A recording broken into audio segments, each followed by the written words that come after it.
One of the biggest struggles that we see new brands facing when they launch their e-commerce store is the topic of photography, right? So you have a new product, whether it be clothing, an accessory, a health supplement, whatever it may be.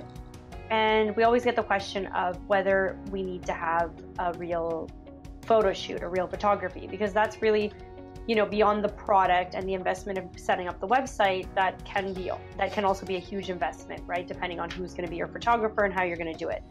Of course, first of all, you need actual photographer to take the photos, because if you take something on your cell phone, it's going to be really bad quality. But then we need to look at, when you're starting out, of course, cash is very important. So you need to see how you divide your cash and what you spend it on. And it's a question of, do I need to get real photography, or can I just use a stock photo? So let's take a look at some examples and see, in some cases, how this may or may not work, right? So, for example, we have this client that we worked with, Offset Canvas.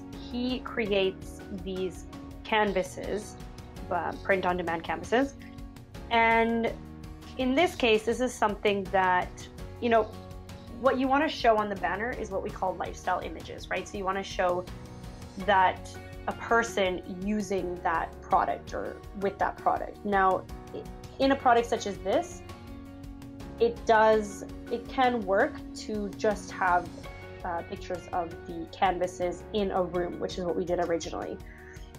However, you can see here this great effect that you can see, a person, usually it should be the person who is in your target audience so that people can relate to it, basically enjoying the canvas. And then the rest of them, of course, the product images can be photoshopped. So a lot of these that we did were photoshopped. So we took basically different canvas stock photos and uploaded or pasted their canvases on there for the product image.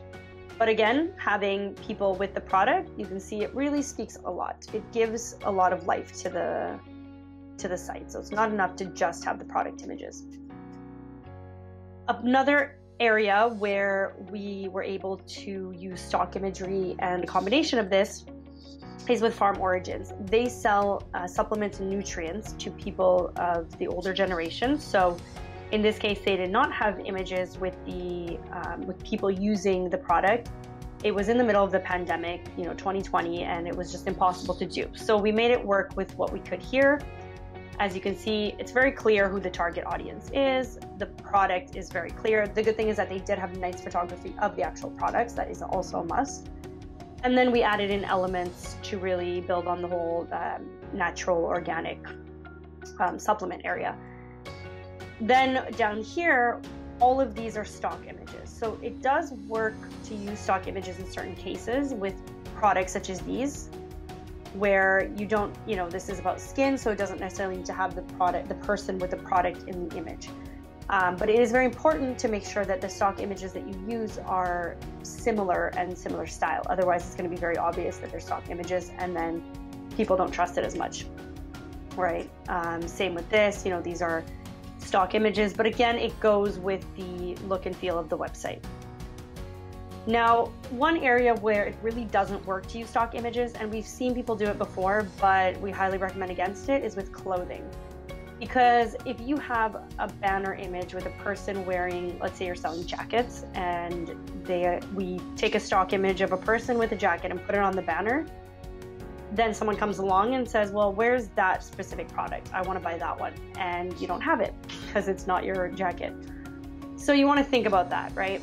I'm going to show you an example of a design that we did for a website that we just recently launched. And we started the design without having the photography because the client didn't have the products yet. And you will see the difference of how it really changes the look and feel of the website once you have professional photography. So obviously a lot of these were placeholder images, so it's not that we would use them permanently, but you can see sort of it's very like copy and pasted, because it's hard to get stock images of fashion that will look all the same and same style and tone, right?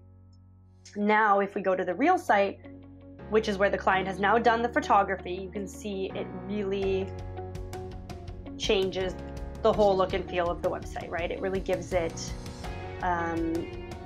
a burst of color. It gives it that final touch that it really needs, which is the focus of the products, right?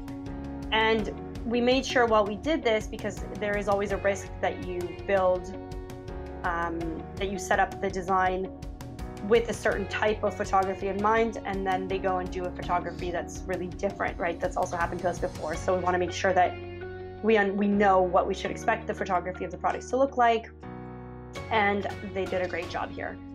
So you can really see how that difference is. So if you have any questions about, whether your photography works for your website, or any questions about what you should do if you really can't get any photos right now, I mean, there are some creative things that we can do, some photoshopping and so on. Don't hesitate to contact us. You can check out our website, meraki.vision. Go here, book a free consultation, and we'll be happy to help you out.